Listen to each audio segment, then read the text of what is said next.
बर्तमान देखु सुभद्रा योजना को नहीं बहुत बड़ा गोटे अपडेट आसी जहाँकि माननीय उपमुख्यमंत्री प्रभाती परिडा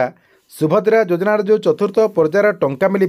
से चतुर्थ पर्यायर टंका को नहीं आज बहुत बड़ा गोटे घोषणा करछंती एवं से कहते जे सुभद्रा योजनार जो चतुर्थ पर्यायर टंका केते तारीख में मिलिबो एवं आपणकर जो ई क्यासी प्रोसेस रही से ई क्यासी प्रोसेसटी केते तारीख पर्यंत चलिबो ता सहित जनवरी 15 तारीख को नहीं मध्य माननीय उपमुख्यमंत्री प्रभाती परिडा आज गोटे बहुत बड़ा घोषणा करछंती।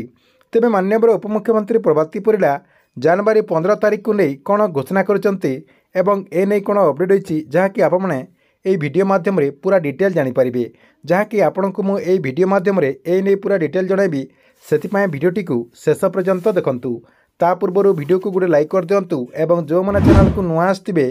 चैनल को सब्सक्राइब करके पाखर थिबा बेल आइकन को क्लिक करके ऑल नोटिफिकेशन ऑन कर दिंतु।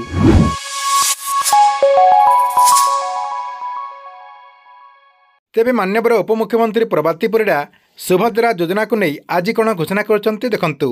माननीय उपमुख्यमंत्री प्रभाती परिडा कहते जे मार्च 30 तारीख पर्यंत आपण जाकि आवेदन करें जो महिला माने मार्च 30 तारीख पर्यंत आवेदन करेंगे से सुभद्रा योजना अधीन में 2टा किस्तिर टंका मिलिबो। या सहित कहते जे गाँव जो मैंने भी योग्य हिताधिकारी रही से आवेदन कर सारा पर्यंत आपणकर जो पंजीकरण प्रक्रिया रही से पंजीकरण प्रक्रिया चालू रहिबो। या सहित सुभद्रा योजनार जो प्रथम किस्तिर टंका रही मार्च 8 तारीख पर्यंत आपणकर सब प्रक्रिया सरीज एवं मार्च 8 तारीख पर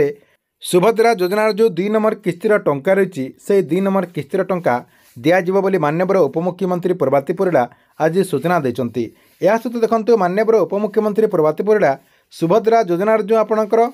प्रथम किस्तिर जो चतुर्थ पर्यायर टंका रही है चतुर्थ पर्यायर टंका महिला मान अकाउंट को ये जो जनवरी मासरे मिलिबो बोली कहुला जनवरी मासर केते तारीख सुधा सेमान अकाउंट को ये टंकाटी ट्रांसफर करा से नहीं मध्य माननीय उपमुख्यमंत्री आज घोषणा करछंती। माननीय मंत्री कहवा अनुसार जनवरी 15 तारीख पर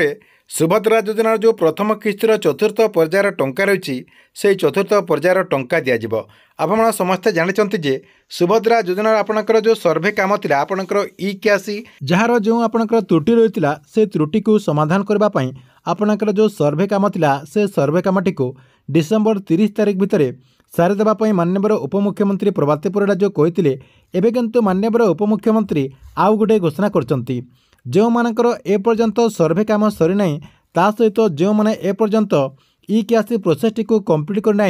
से जाकि जनवरी 15 तारीख पर्यंत ई क्यासी प्रोसेसटी को कंप्लीट करेंगे ता सहित तांकर जहाँ भी त्रुटि रही से सब जहाँकि समाधान करेंगे जहाँकि सरकार तरफ एने समयसीमा को वृद्धि कर जनवरी 15 तारीख पर्यंत। जनवरी 15 तारीख पर सुभद्रा योजनार जो प्रथम किस्तिर चतुर्थ पर्यायर टंका रही से चतुर्थ पर्यायर टंका आपने पाइपर।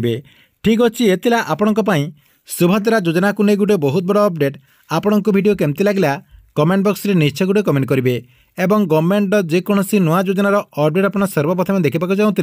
यही चैनल टी आप रेगुलर देखुता। या सहित जो मैंने आमर जो टेलीग्राम चैनल रही से टेलीग्राम चैनल रे जॉइन है नहीं आपने जहाँकि से टेलीग्राम चैनल रे जॉइन हो जातु जहाँद्वारा आपण जहाँ भी क्वेश्चन रही से टेलीग्राम चैनल माध्यम आपको पचारि पारे।